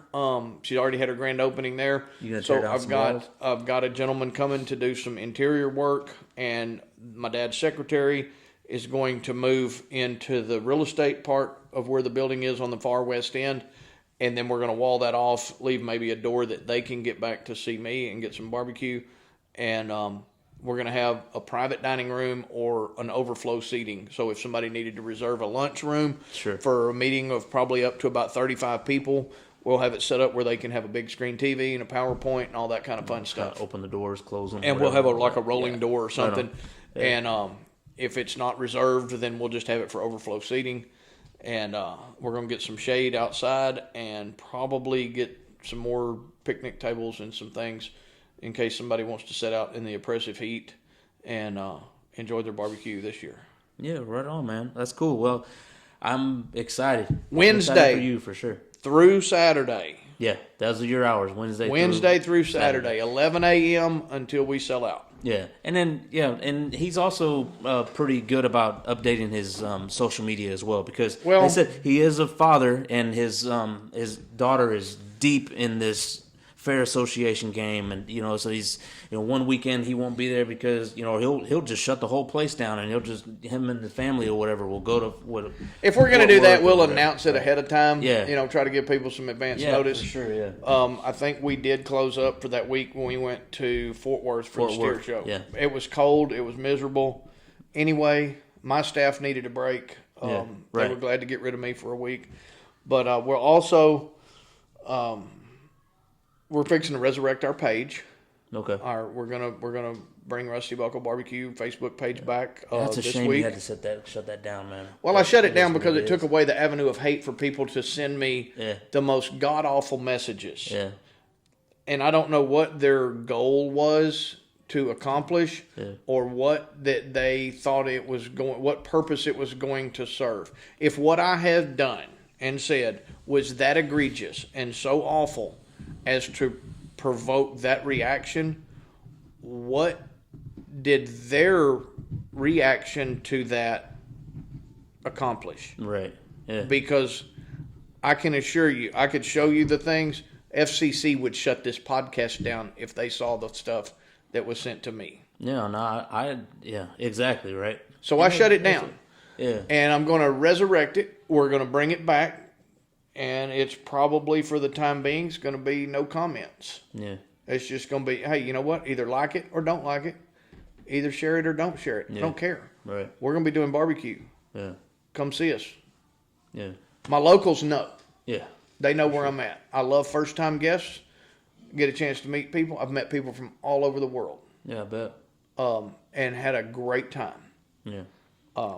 Yeah, man, it's like you gotta have a. I hate quoting Peter Parker, Spider-Man, or whatever, but with great, what is it? With great power comes great responsibility. You know what I mean? So like whenever you're posting stuff like that, you got to remember that we have I guess a different standard to uphold. Yeah, I'm nowhere near on your level of like, no, Rusty I'm not Buckleness anything or whatever, special. I got to kind of watch what I got to say on here too. You know what I mean? Because I don't want to lose followers or. Well, this is your or business. like This is your baby, and if somebody said something bad about it, and if they kept doing it, it's like a kick in the stomach every time. Yeah, right. Yeah. Exactly. Every time. Right. Yeah. And I contemplated a lot of things. And I finally said, the best thing for me to do is shut this down for right now and then not read it. Well, especially if it's bleeding over to the family too. Well, it was, and that was uncalled for. Right. And exactly. So yeah, they're doing worse than what you had done. You know what I mean? So it's and what upsets me the most, man, is that like all these people, they have a voice. Right. We all have a voice now. You know what I mean? Like thinking back or whatever to the the revolution times or or whatever in the 50s and 60s when everybody was just fighting the man and all that stuff like that. Yeah. I really wish that they would have had a voice, Facebook and Instagram and YouTube and all that stuff like that. They probably would have overthrown the government, like that. You know what I'm saying? But no, instead of using everybody's voice to buck the system, they're too worried about what you're doing or how I can upset you. You know what I mean? And it's sad. Yeah. Like you were saying before, it's just sad. If you spend some time in a barnyard and watch chickens, for example. Chickens establish a pecking order. Yeah. No rhyme or reason other than they see something to peck at. And I use this analogy with my niece and nephew and my daughter. They were raising chickens. Yeah. And one of them had they got 3 feet, 3 toes, or they got feet, but they have 3 toes on their feet. Mm-hmm. And one of them got caught in a wire or whatever, and it was bleeding. That chicken saw that red. And there was no other reason. The chicken minding his own business. Another chicken went over there and started pecking it. Another chicken pecked it. Well, he bled some more. Another chicken pecked it. They drug that chicken around until they killed him. Oh, wow. What purpose did that accomplish? Right. Nothing. They just saw one chicken attack that chicken, and pretty soon they pecked him to death. Yeah. Yeah. The chicken didn't do anything. All he did was stump his toe. Right. But I ain't going to be like that damn chicken. Yeah, No, I hear you, man. We had a phone call from a reporter, and he wouldn't identify himself. I can't hear real good because our phone sucks anyway. Right. Yeah, shout out to Jason Cantrell with CenturyLink, keeping our phones not working good. Actually, poor Jason, this crackhead stole the wire underneath the bridge down there at the creek. Yeah, I remember you telling me and that. then when he was down there fixing it, another crackhead stole his damn van. No way. And drove off. He's 20 feet from it, and they got in his van and drove off. Jeez. So they're hubbing hell because that's what our society has come to, is these course. idiots. But they caught him like 5 minutes later, and he just said he was tired of walking. Saw that van sitting over there. That's insane. So he stopped. But anyway, they called and they said, blah, blah, blah, reporter from Houston, blah, blah, blah. Are you aware that there's 14,000 people signed up to protest online on your signed up online to protest your establishment? I said, no, I didn't know anything about it. He said, well, yeah, you're racist and you're this and that and the other. And I said, no, sir. And I had a conversation with the gentleman. I said, but you might want to update your viewers or your readers or whatever avenue that you have for an outlet and tell them that 14,000 people are not ever going to fit on Community Drive. I said, I don't think you can get 1,400 in front of my spot. No. I said, but if y'all do, I'll be glad to feed you, whatever. Anyway, had a good visit with the guy. He calmed down after a while, and he said, well, I see that there's 2 sides to this. Once he got to know you. He said, and after visiting with you, you're not what they're painting you to be. And I said, thank you. Yeah. So anyway. Yeah. Anyway. Dude, thank you for having me on. No, man, thanks for coming on. Y'all come see a Small Circle discount? Right on. You got to get that up soon because it comes out next week. I'll have it up tomorrow. Okay, great. Good things. All right, man. Well, like I said, you guys stay tuned because I'm going to go over to his spot and kind of do some, behind the scenes things. We're going to be talking to the diverse staff. Yeah. And I'm gonna try to get some. I'm gonna try to get some free food. So, look at it, Mr. Allen. I really appreciate you, sir. Keep your circle small. Yes, sir. Keep it small, but don't be stealing my lines, man. You guys, you guys. Hey, if you get a chance, go out there. Yep. Till next time, you all know what I always say. Stay tuned. Stay safe. Stay solid. Keep your circle small. There it is.